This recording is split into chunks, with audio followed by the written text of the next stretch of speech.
Welcome back to another episode of the Miami Heat Roundtable. I'm your host, Amir Motameni, joined today by the entire crew, and we also have a special guest joining us today. So, really excited that we have Giancarlo Navas from the Miami Heat team or the Miami Heat Beat podcast. Welcome, welcome, welcome. I'm excited to be here, guys. Thank you for being so gracious of having me on your show, and I'm really excited. We got a lot to get into. Yeah, thanks again, man. Really appreciate your time. So, last night, the Miami Heat came off a huge victory on the road in Sacramento. They beat the Sacramento Kings 121 to 110. And we literally had half of our team out. We had 8 guys out.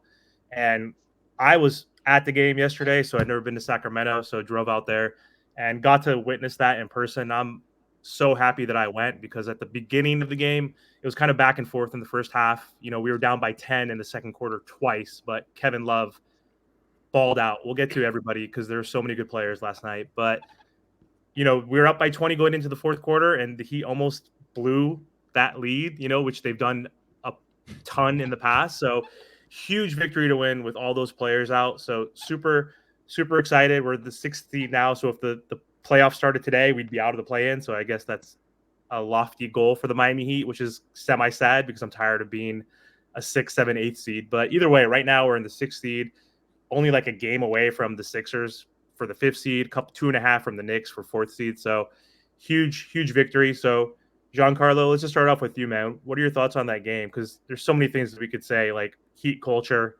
We have enough. We had guts. Just all the cliches stood true last night. I think a couple things kind of jumped out in terms of how things have been trending for them. Their half court offense has been quite good as of late. Again, yesterday, 111 points per 100 possessions in the half court for Miami. That would be in the 81st percentile. That is huge for a team that we know has been anemic in the half court offense. A lot of that is they got a really hot shooting.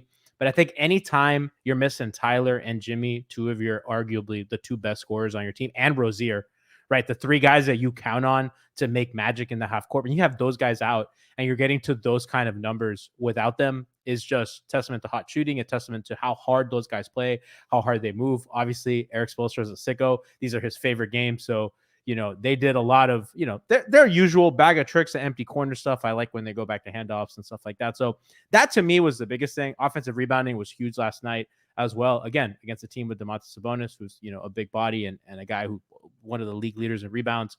You rebound 29% of available rebounds. That's again incredible for them. And I think their defense has been going on. Their defense has been trending in the right direction for a really long time. I have been very concerned about that element, guys. I think that they haven't had any bite defensively. I don't think they scare anybody defensively. And I think in the last month and change, they've really turned that around. I thought the zone yesterday was really, really effective. They held Sacramento Sacramento was really good in the half court as well. And they limited their transition opportunities, which I think is really huge, and not sacrificing their rebounding. So just you get that game, missing all those guys, doing all the things that I just said. Guys, I don't know. I'm feeling good. I think we're back. Say it. Say it. We going to the finals, dog. I Just think say we're it, back. man. I'm not there yet, but they're back. And listen, jokes on Adam Silver. Jimmy wasn't going to play both nights of the back-to-back anyway. So let's be real. So we get Jimmy back and Jovic, who I imagine will probably play a little bit considering their hemorrhaging players right now. So we'll have to see. But I feel good, guys. I feel good. But one question though, why do you think that the Miami Heat always play better when there's a bunch of guys out, and why does the team look completely different when everyone's back? So I think it's a couple things, and for sure in the playoffs that's not the case. And I think that it's kind of a testament to why fit matters so much, right? So if Jimmy is going to be this 40% usage guy that's going to get to the rim whenever he wants and is going to hit step back threes, obviously you can miss guys and things will look fine because he's going to soak up that possession anyway. In the regular season, when he's a great player, but he's like an all NBA second team kind of guy in the regular season. In the playoffs, he becomes an MVP candidate. And I think that difference when he's not there, because he's not a volume shooter and because he's not the best spacer, and he's, I think, diminished as a cutter a little bit. Everybody has a little bit more space and a little bit more of a defined role. And that goes for Bam as well. When Bam misses time and they play Kevin, although I think their defense just tanks without Bam, and I think all the numbers would suggest so. So I don't want to say that they play better. I just think that they have a little bit more space and guys know their roles a little bit more when regular season Jimmy isn't there. And I think the same goes for Tyler. Although I think they could have really used another ball handler last night. It was really funny how, to combat the press, Eric Spoelstra reaches into the bench and pulls out Duncan Robinson as the ball handler. It's like, Duncan, we need someone to pass out of this press. You are the last hope, which is absolutely hysterical. So, guys, I think that's what it comes down to. I just think that guys know their role. There's a little bit more space. And I think the dirty little secret is the 2020 offense is the best offense for this team. And they go back to that when they miss guys, because they're like, we don't got guys who can dribble right now, which is what they had in 2020. We're just going to run guy off a pin down, off a DHO. We're going to empty the corners. We're going to do all the nonsense that we don't typically run when we just do high pick and roll. So I think it's a little bit of both. You know, it's funny that you mentioned the 2020 offense and you mentioned the thing with the rotation, Giancarlos. Sorry, man. Ernest with Miami Heat Talk. Thanks so much for coming on. Brother, I got a really nice question for you. I like to ask different people. In my channel, we like to have like this debate going back and forth about the rotation. So I want to hear from you, my guy. Since you mentioned in the 2020 offense, I don't know if you're going to know where I'm going to go with this. This offense moving forward, going into the second half of the season and into the playoffs. We know there's a lot of offensive firepower, possibly with Jimmy, Bam, maybe possibly starting Jovic, Rozier, Hero. I don't think that's the optimal lineup. Do you think Tyler Hero's best position on this team is starting with those guys or coming off the bench, similar to 2020 and 2022 when he was Sixth Man of the Year? Want to hear your thoughts on that. So I'm pretty public in thinking that Duncan Robinson should start. If we look at the lineup data, so if you have Jimmy plus Bam, no Hero, they're +5 per 100 possessions, 117 offensive rating, 112 defensive rating, in about 250 minutes. When Tyler is with those guys, they're still plus, but they're plus less. In 400 minutes, they're +3. Now, if you replace Tyler with Duncan, with your other two best players, those three guys are +6 in 200 minutes, 120, almost 121 offensive rating, 114 defensive rating. Without Duncan, those guys are only +3. So about the Hero numbers. Duncan makes things work a little better. And in my opinion, they need a guy who is not going to soak up the amount of pick and roll possessions that a guy like Tyler Hero will. And I know that Tyler's a more talented player than Duncan Robinson, and he's probably a better player than Duncan Robinson. I just think Duncan Robinson does more things for this offense as a fourth guy, because now you have Rozier as well. And I don't think there's enough data to really extrapolate anything meaningful from Rozier lineup data with the starters yet. But I think in a world, you want Rozier to kind of take more of that Tyler role. And then you can have, I think you need one of them. Ideally, you want one of them off the bench, and you want Duncan starting. Hero without the other two guys, they're plus.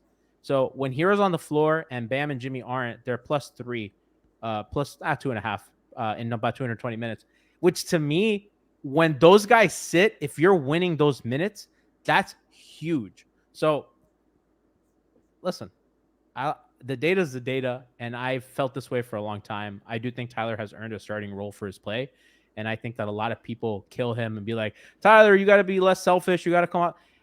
I don't think it's that simple. I talked about this yesterday with some friends, and Gilbert Arenas has that pod, and he like posts like little clips on Instagram, whatever. He was talking about like people think that Ginobili's better than me, and like that dude came off the bench and this and that. And I think that like for players, like he's making fun of Manu for coming off the bench in a way.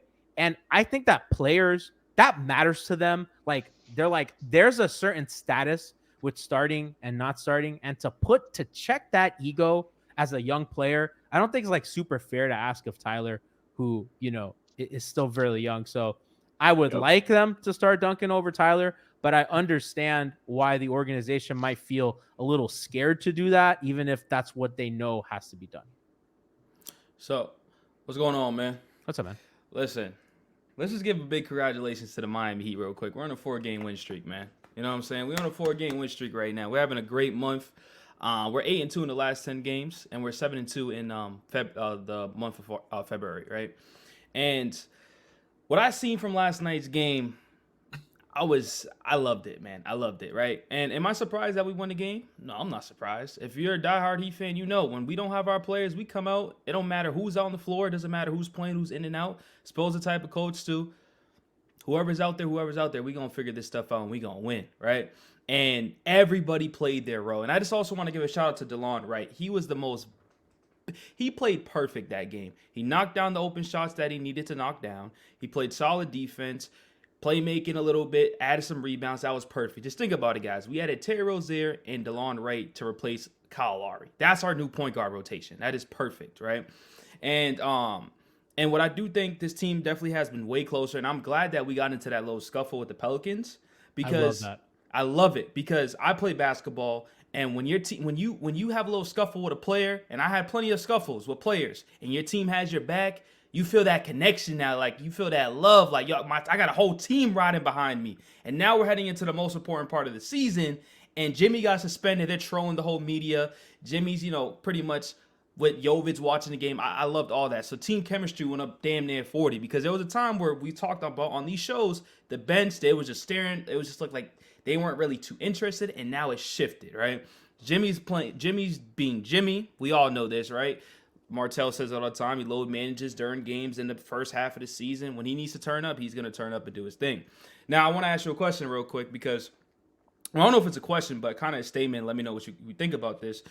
When you watch that Sacramento Kings game, and I've been watching Malik Monk for a while, and when Malik Monk comes off that Sacramento Kings bench, it's instant scoring.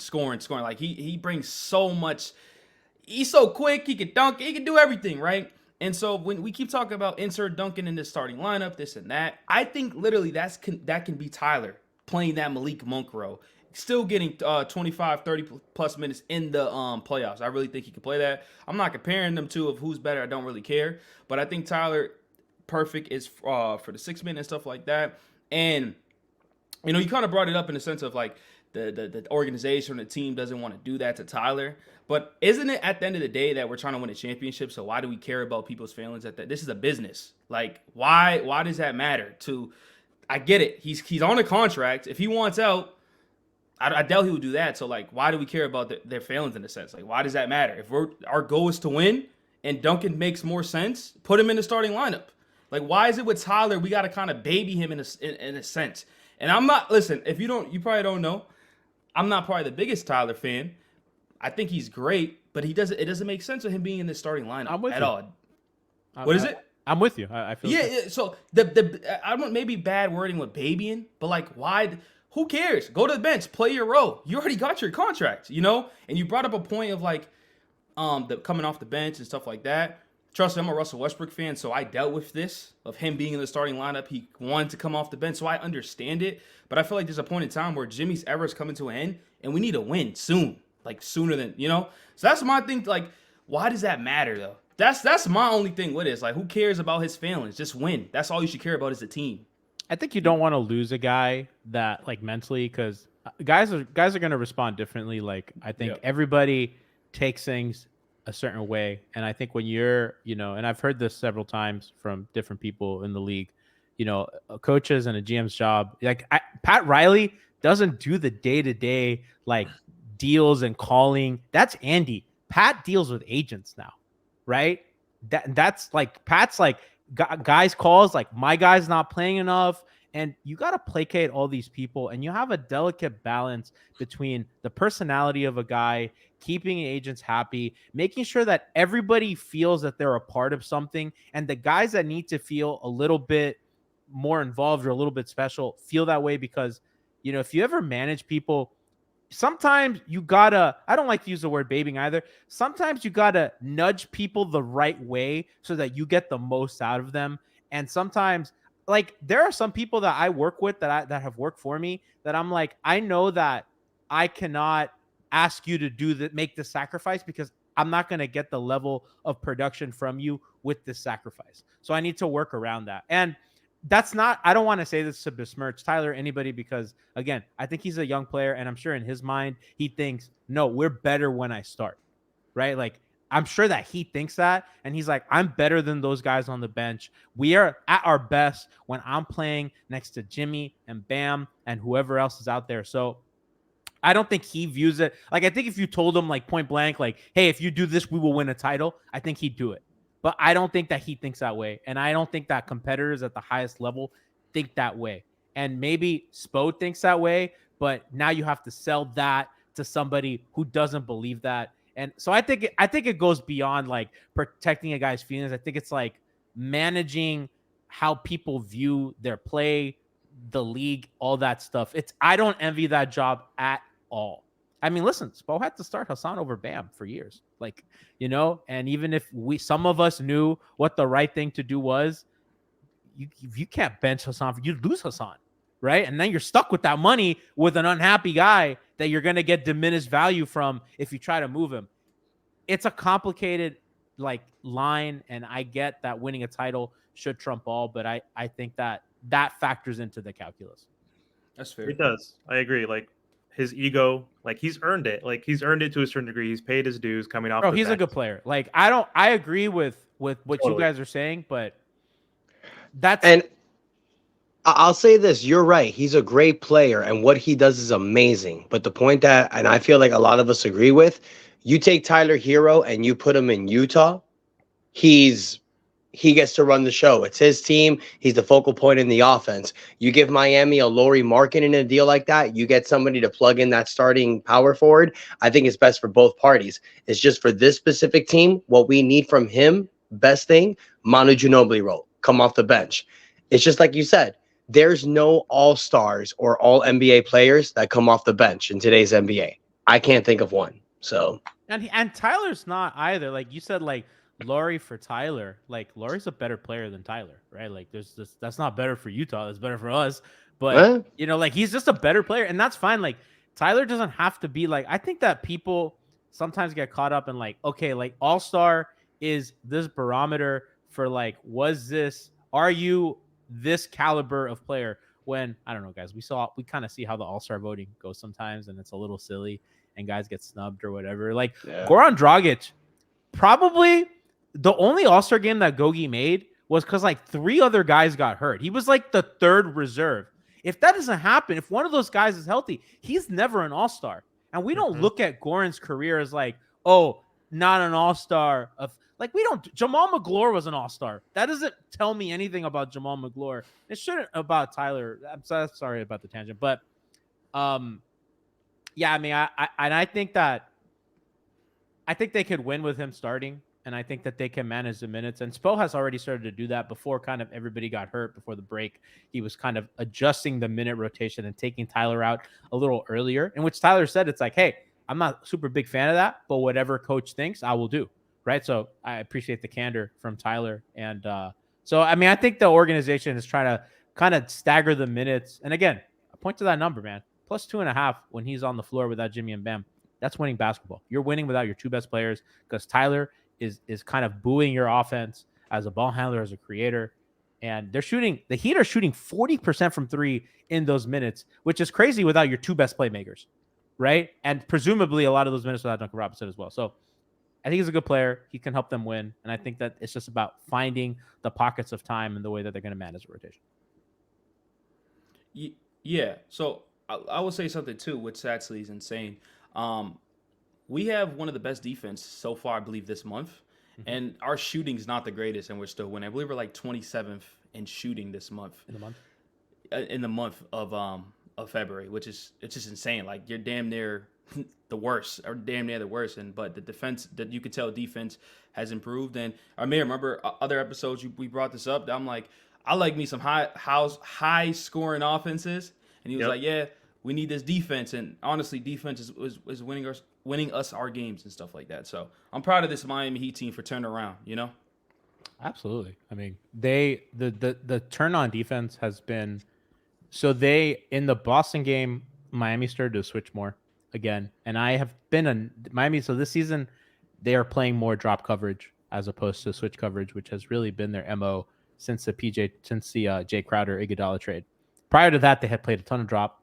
They had really not switched since the big three. And even then they were trapping more and they would just switch LeBron onto guys and sometimes Chris. But reality, that was like Spo's real first, like, okay, we're just doing 1 through 5, switch everything. And they did, and they figured it out with Iguodala, Crowder, all those guys. We know the story.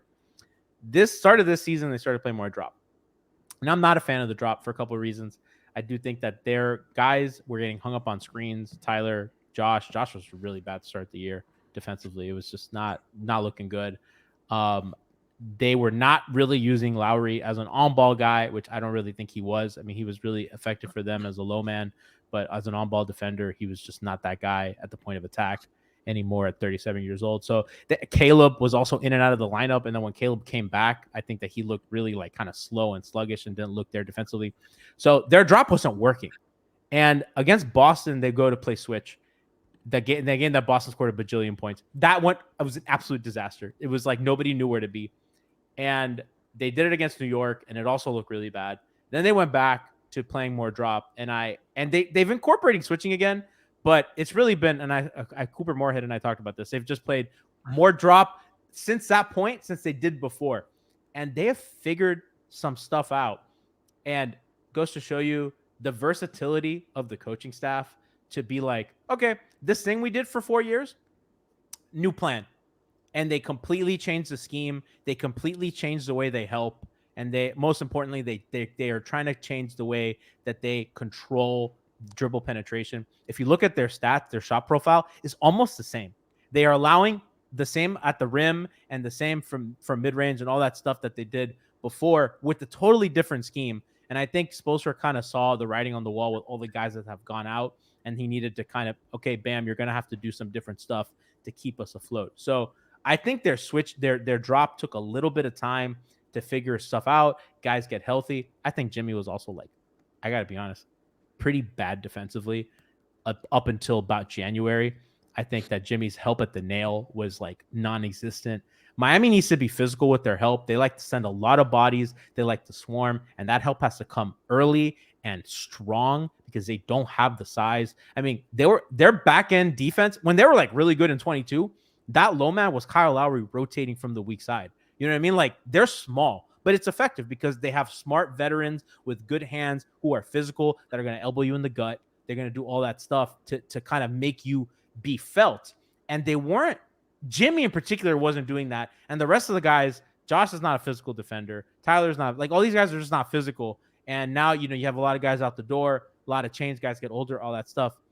I feel like it's been different. The one stat that stood out to me all year, and I've said this on all our pods and whoever I talk to, Miami for a time, I don't know if they still are, was the team that fouled the least in the league.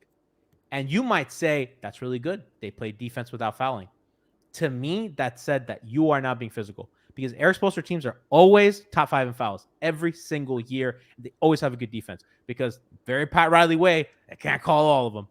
And if you're not being felt like that, I don't think this team has enough size and defenders to make themselves felt. So I think that there has been a philosophical shift in the way that they approach defense. I think in the Phoenix game, Miami deployed a full court press, which was, to me, the first time that they actively were like, all right, guys, we need to do something about our defense.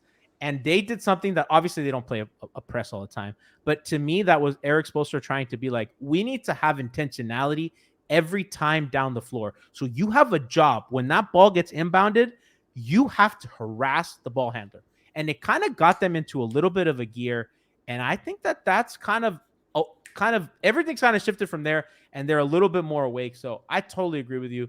Defense has been really sharp as of late. That has been their bread and butter. They're not going to win a title on offense. It's going to be on defense. And I'm glad that they have figured it out in a new way that's different from what they've always done. Yeah, the defensive rating, we've been talking about that for weeks. And the first few months of the season, to your point, like, Caleb was not healthy. Josh Richardson just not healthy, couldn't get through screens. Like, his defense has fallen. But it's picked up, actually, before he got hurt as well. So, like, that's why I specified the beginning of the season. Yeah. So like our perimeter defense, to your point, has been definitely improved. Point of attack, like we still have trouble with rim protection. Obviously, Bam Adebayo is the only person that could actually provide that, and he's not even that amazing at that. But it's great. We're 8th right now, and we've been climbing up slowly but surely. And so I agree with you. I think defense is going to definitely be our identity, and we do still live and die by the three. Like I was watching at the game yesterday, I was like, we need Jaime, Daylon, like because Duncan couldn't shoot for shit and like still was a plus 25, which is just utter insanity that, he built that skill set where like if you told me Duncan was going to get blitzed off that line and was that his 3-point shot was going to be taken away, that he still was going to get you like 11 assists, 5 rebounds, like playing well defensively as well. Like I would not have believed that. So huge improvement on the defensive end, which is great to see. Caleb, though, looked great against De'Aaron Fox in those first 3 quarters. Like he was fighting through screens, and I was surprised that he was up there guarding him above the break. I thought it would be like more so Daylon or someone else, but he did a great job, and I'm pumped. And we have another game tonight, so I just want to real quick transition into that. So we're recording right now, a few hours before the Portland game. I know you guys are all on the East Coast. I'm on the West Coast. So The Joe Cronin Bowl. Yes. So the game package, guys. Like I'm excited to see. Like I know Tyler's not going to be playing. Obviously, he's part of that Dame package, but Jovic, I'm assuming he's going to get some minutes tonight. We could talk about rotations too, because now we have 12 players. I think, if I count that correctly, we had 7 guys last night, right? And then now you had Rozier's playing tonight, so there's news on that. He's going to be playing. Tyler's out, but we have Rozier, Tyler when he comes back, Jimmy. I mean Jovic. Who am I missing? There's a 5th guy that wasn't playing last night. Rozier, Tyler, Jimmy, Josh. So we have 5 guys that could be in the rotation, plus the 7 that played last night. So but more importantly, I'm excited to see the Dame package play against Portland tonight.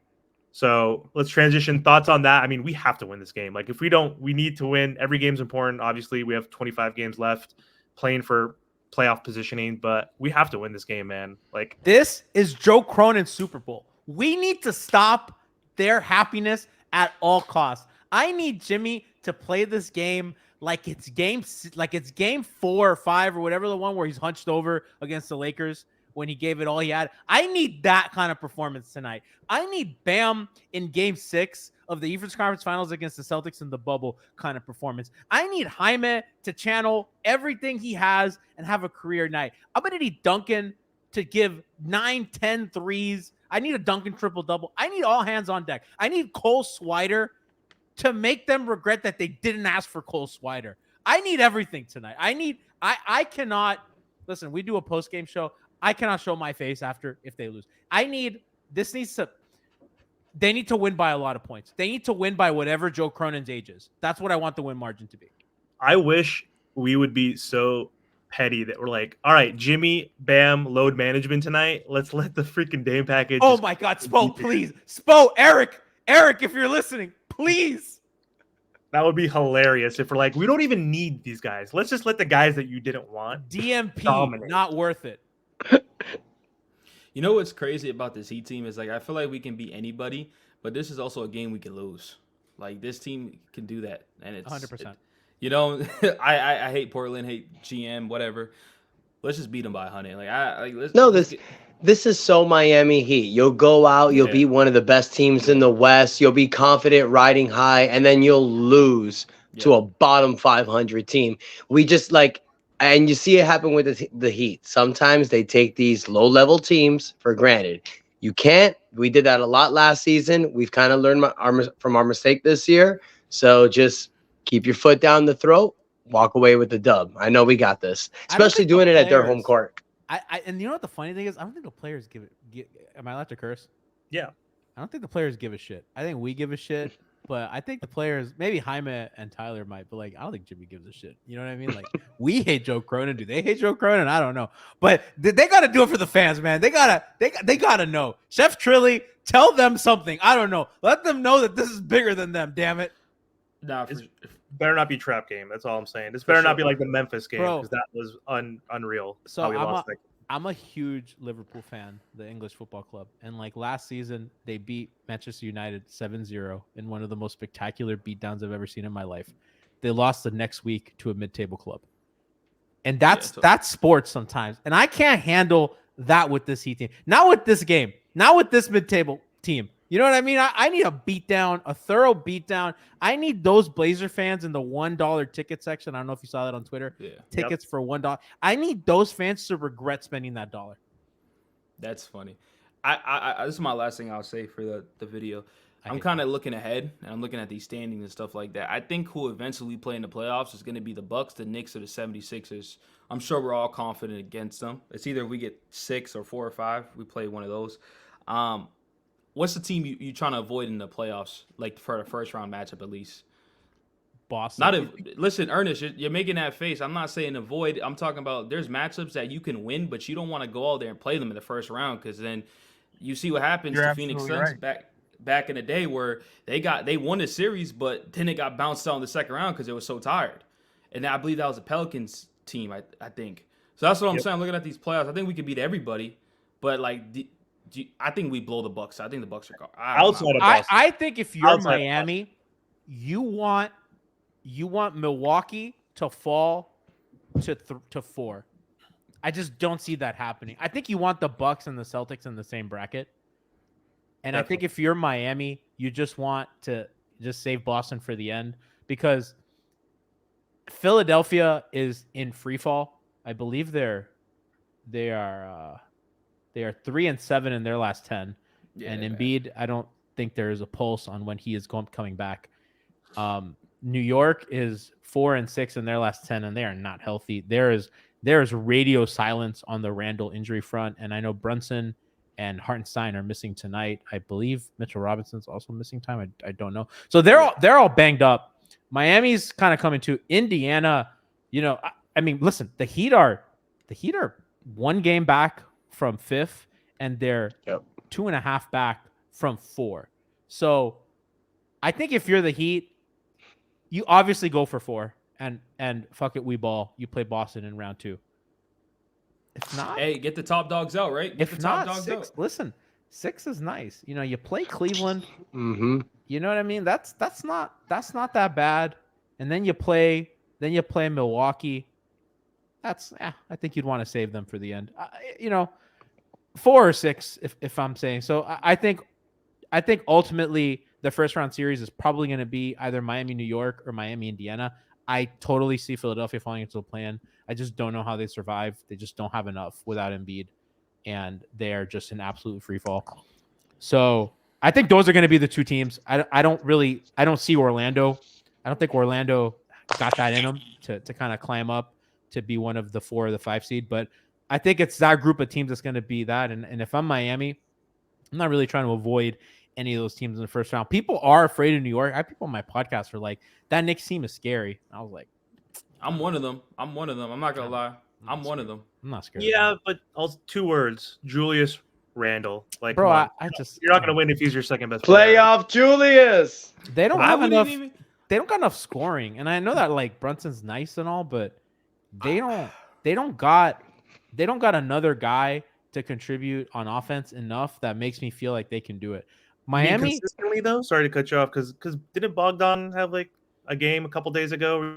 7 for 7 like, from 3. Is that like the guy that you want to like be the hub of your offense when a guy like when Brunson's not on the floor? Like, no, I think I don't even think Julius Randle's their second best player. I think it's OG. OG's hurt. Yeah, but he's not an offensive player. He's like, not, so. but he is, but he's not like that level of offensive. Yeah, no, he impacts the game several different ways though, right? I'm a big Anunoby fan. To me, that was like I don't fear nobody, but I've been saying this for a while, and I wrap it up here. The Knicks are not healthy. They're missing pretty much their whole rotation roster, and when they're healthy, I think they're a team to be messing with. And we're talking about like scratchy defense and that's what the Knicks be doing too. Tom Thibodeau, you ain't playing if you can't play defense. So, except for the one guy who did. Yeah. All right, guys. I think we should end it there. We're at like 34 minutes, so Miami Heat going to play in a few hours. Again, we got to destroy Cronin, destroy the Portland Trailblazers, get on that 5-game winning streak, move on up. We control our own destiny at this point. It sucks that we don't have a tiebreaker over like the Bucks or the Knicks, but we have like one of the easiest schedules. I don't even know what the number is. Top, like bottom 3, whatever, like the easiest schedule for the remainder of the season. So we have a lot of easy games that we should win. So hopefully we do move up in standings and get anywhere between the 4 and 6. Like, just we have to avoid the play-in at all costs at this point. So thanks for hopping on, Giancarlo Navas. That was awesome for having you. Thank you again. So you guys appreciate you, brother. Yeah, do you want to let everybody know where they can find you? Listen, you can find me and many people smarter than me over at MIA Heatbeat on Twitter, and we stream every show after every game and our pods on off days on twitch.tv/Miami Heatbeat. You can also find us on YouTube where we upload all the VODs and check out all of our nonsense, our offerings. Listen, I love our team. They're wonderful, and they're some of the smartest people I've ever met. So if you like what I have, it said today, imagine the people that are even better than me. So check out what we do over there. And if you're listening, I'll see you tonight. Awesome. And don't forget Joe Cronin slander on deck. No. Cronin Bowl. Let's go. All right. Have a good one, guys. Bye.